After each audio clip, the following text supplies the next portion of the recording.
¿Cómo están mis queridos amigos que están cursando el curso de física? Bueno, ahora vamos a continuar con dinámica y vamos a resolver el siguiente ejercicio en el cual se aplica la primera ley de Newton. El enunciado me dice lo siguiente: se tiene un bloque de peso W sobre una superficie de un plano inclinado phi. Si nu es el coeficiente de rozamiento, demostrar que para hacer subir el cuerpo con velocidad constante es necesaria una fuerza horizontal P dada por la siguiente expresión, ¿no? Está ahí marcadita. Y bueno, acá tenemos la gráfica del problema. Entonces lo primero que vamos a hacer es analizar el problema. A ver, ¿qué me dice el enunciado? El enunciado me dice lo siguiente: que tenemos un bloque, ¿no?, que está sobre la superficie de un plano inclinado. Ese sería nuestro plano inclinado. Bueno, entonces, ¿qué es lo que queremos? Lo que queremos nosotros es que este bloquecito pueda subir, ¿no?, la superficie a una velocidad constante. Entonces debemos saber cuál es el valor de esta fuerza P que debemos aplicar para que nuestro cuerpo esté en equilibrio, ¿no? Porque queremos que suba con velocidad constante. Y para que pueda subir con velocidad constante sin variar, o sea, con una aceleración igual a cero, es necesario que el cuerpo se encuentre en equilibrio, ¿no? Listo. ¿Y qué más nos dice? El coeficiente de rozamiento es nu. Entonces vamos a ir anotando lo que nos dan. Nos dice que nu es el coeficiente de rozamiento. Listo. Para resolver el problema es importante conocer la primera ley de Newton. ¿Qué nos dice la primera ley de Newton? Voy a anotar acá con colorcito. Entonces vamos a ver lo que nos dice la primera ley de Newton.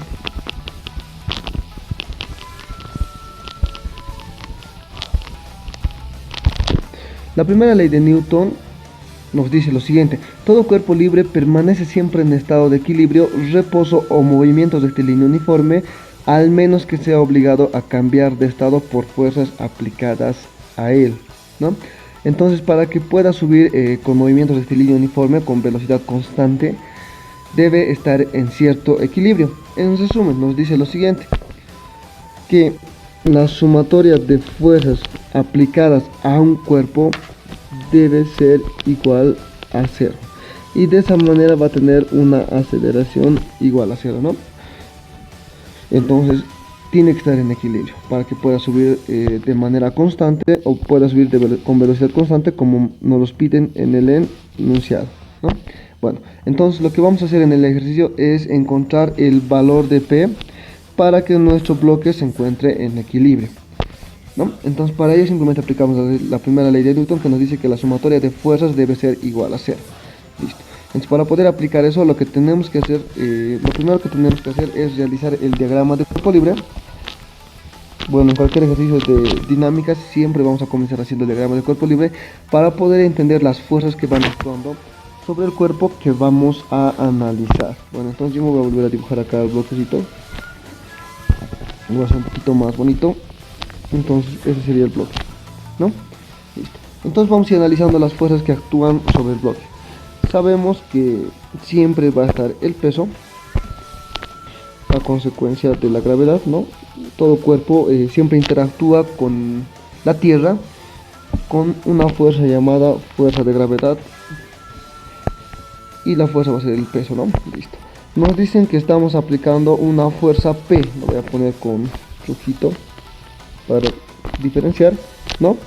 Ahora, como está sobre una superficie y tiene un coeficiente de rozamiento, eso significa que tiene una oposición al movimiento. En este caso, si mi bloque quisiera subir, el rozamiento es la propiedad que tiene esta superficie de acá, que va a evitar que pueda ir subiendo el bloque, ¿no?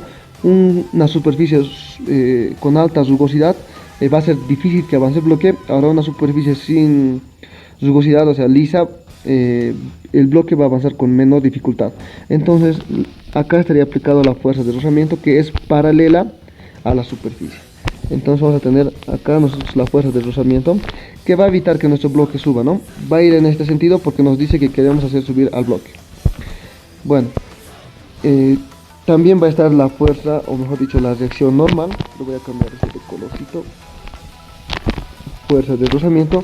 Y por último va a estar la reacción normal, ¿no?, que es perpendicular al plano. La reacción normal siempre viene de esta manera, con celestito, perpendicular al plano, que también va a darse a consecuencia del peso, ¿no? Entonces más o menos por acá podría estar su reacción normal.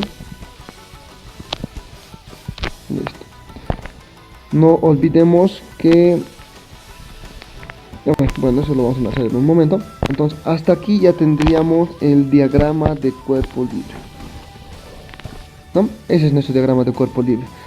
Ahora vamos a empezar a aplicar la primera ley de Newton. Vamos a empezar a realizar la sumatoria de fuerzas. Y esta sumatoria de fuerzas debe ser igual a 0.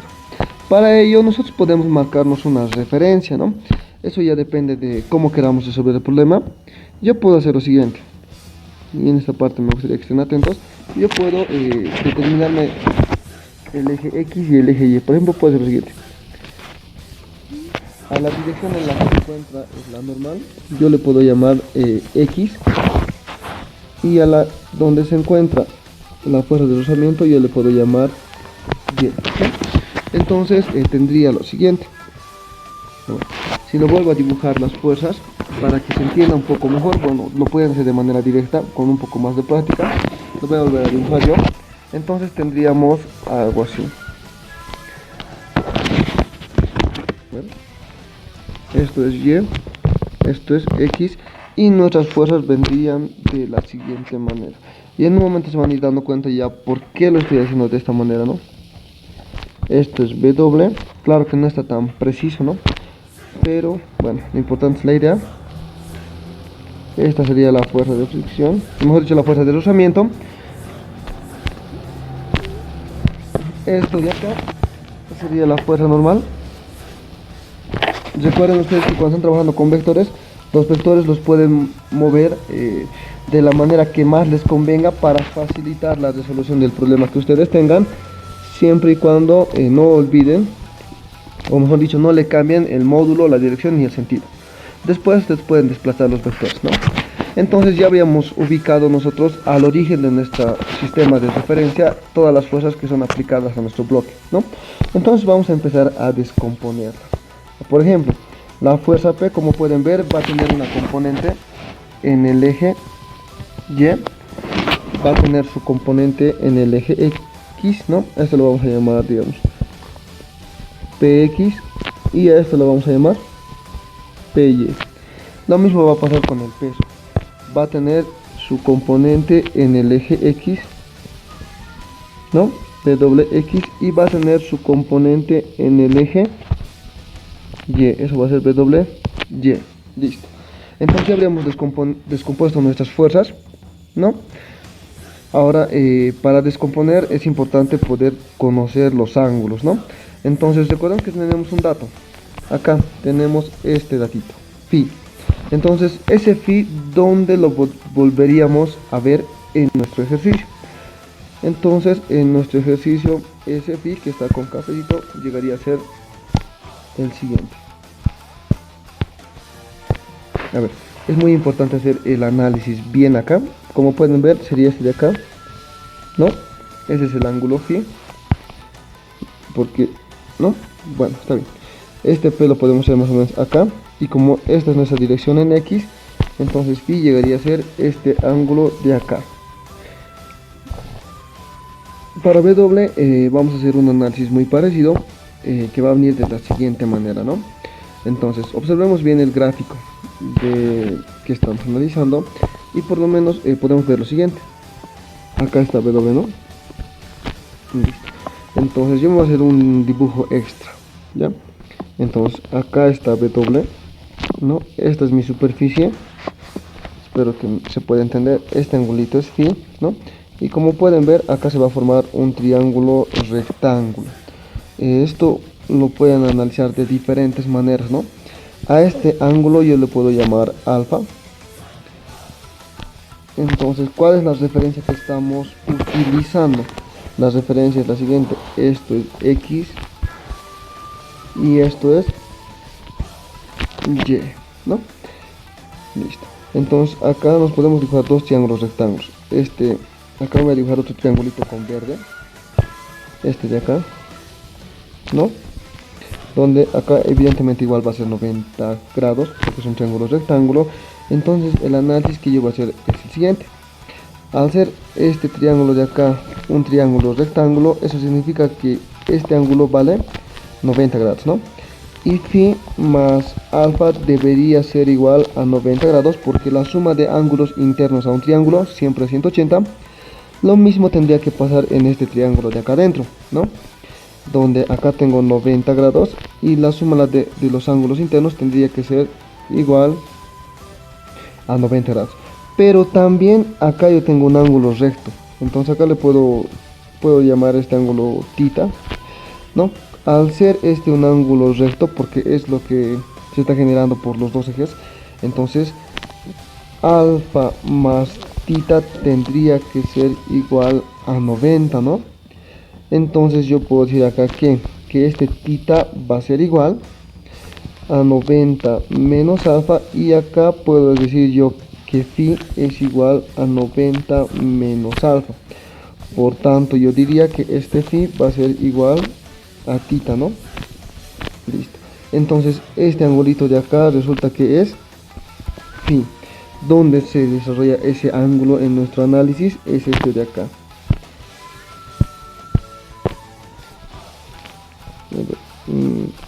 A ver. Bueno, lo voy a poner acá encimita. Llegaría a ser este ángulo de acá. Ese llegaría a ser phi, ¿no? El ángulo que nos están dando ya en el problema. Bueno, este análisis ustedes lo van a hacer dependiendo del problema que tengan, así como también pueden aplicar otras propiedades, ¿no?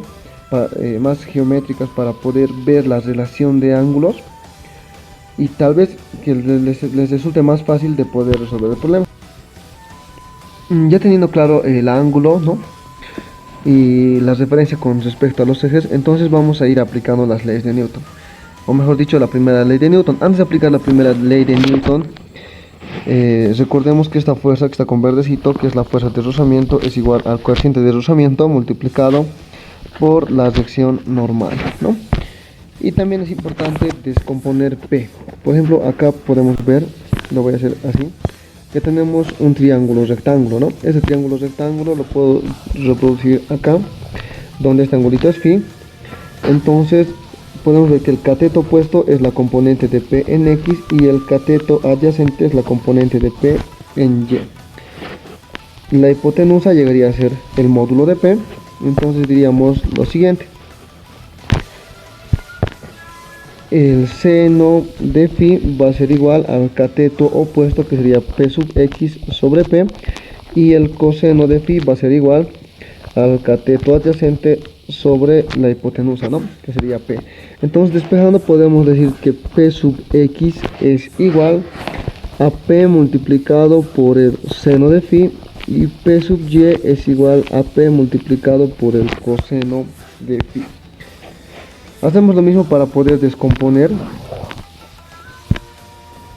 W, pero ya también trabajaríamos con ese triangulito de acá, ¿no? Sé que lo están viendo. Lo voy a volver a escribir acá. Más o menos viene de la siguiente manera. Es un triángulo rectángulo, ¿no? Donde este ángulo es phi. El cateto adyacente llegaría a ser W sub X. Es importante no confundirse acá. Y el cateto opuesto del triangulito llegaría a ser W sub Y. La hipotenusa va a ser W. Entonces, de la misma manera, se van a dar cuenta que seno de phi va a ser igual al cateto opuesto, que sería W sub Y sobre W. Entonces diríamos que W sub Y es igual a W por el seno de phi, y W sub X es igual a W por el coseno de phi. Listo, teniendo ya eso claro, vamos a aplicar la primera ley de Newton, que nos dice de la siguiente manera, ¿no? La sumatoria de fuerzas es igual a 0. Entonces vamos a descomponer. La sumatoria de fuerzas en X va a ser igual a 0, como la sumatoria de fuerzas en Y va a ser igual a 0. Por tanto, la sumatoria de fuerzas en X, ¿cuáles serían las fuerzas que están actuando sobre nuestro eje X, no nuestra referencia? Ustedes pueden llamarle a esto X o al otro, no hay mucho lío. Van a llegar a la misma respuesta, ¿no? Entonces, en X la fuerza positiva sería la reacción normal. N menos la componente de W, porque está hacia abajo, sentido contrario a nuestra referencia. Entonces sería la componente de W en X, que es W por coseno de phi, y menos la componente de P en X, que sería PX, porque está hacia abajo, P por el seno de phi, que va a ser igual a 0, ¿no? La sumatoria de fuerzas en Y. En Y tenemos la fuerza de rozamiento, que va a ser negativa, menos nu por n, ¿no? Y también tenemos la componente de W, que va a ser negativa porque está en sentido contrario a nuestra referencia. Entonces sería W sub Y, que va a ser igual a menos W seno de phi. Todo eso más positivo la fuerza, la componente de P en el eje Y, que sería P coseno de phi, que va a ser igual a 0. Entonces nos hemos generado un sistema de dos ecuaciones con dos incógnitas, ¿no? Recordemos que W es dato, phi es dato, y nuestras incógnitas, y el coeficiente de deslizamiento igual es dato. Nuestras incógnitas llegarían a ser n y p. Entonces tenemos dos ecuaciones y dos incógnitas, por tanto podemos resolver el sistema. Entonces voy a hacer lo siguiente de manera rápida. De la ecuación 1 voy a despejar la normal, la sección normal, ¿no? N llegaría a ser W coseno de phi más P seno de phi. Esto lo voy a reemplazar en la ecuación 2. Entonces tendríamos menos nu multiplicado por todo eso, ¿no? Que sería W coseno de phi más P seno de phi. Todo esto menos W seno de phi más P coseno de phi igual a 0. Voy a desarrollar este por este, este por este, y voy a tener menos nu W coseno de phi menos nu P seno de phi menos W seno de phi más P coseno de phi igual a 0. Entonces voy a sumar miembro a miembro estos términos de acá, los cuales van a pasar al otro miembro, ¿no? Entonces me quedaría lo siguiente. En el primer miembro va a quedar P por coseno de phi menos nu por P seno de phi igual a, en el segundo miembro, lo que está con verdecito, que va a ser W seno de phi más nu W coseno de phi. Puedo factorizar P, ¿no? Como está acá, factorizo P de estos dos términos, y acá me quedaría coseno de phi menos nu seno de phi igual, puedo factorizar W, ¿no? Como lo pueden ver acá. Entonces si factorizo W me va a quedar acá seno de phi más nu por el coseno de phi. Finalmente voy a despejar P y vamos a tener que es igual a W multiplicado por el seno de phi más nu por el coseno de phi sobre coseno de phi menos nu seno de phi. Entonces habríamos encontrado el valor de P, que va a hacer que nuestro bloque se encuentre en equilibrio, ¿no? Entonces este sería el valor que nosotros debemos aplicar a P para que nuestro cuerpo esté en equilibrio y pueda subir con una velocidad constante. Y es lo que nos estaban pidiendo demostrar, ¿no? Como nos dicen en el enunciado, nos dice esto, ya, nos dice demostrar que para hacer subir el cuerpo con velocidad constante, ¿no?, es necesaria una fuerza horizontal P, que es la que acabamos de encontrar. Listo. Entonces es muy importante también poder conocer la primera ley de Newton, a la cual la llaman también principio de inercia. Espero que se haya entendido. Muchas gracias por ver el video.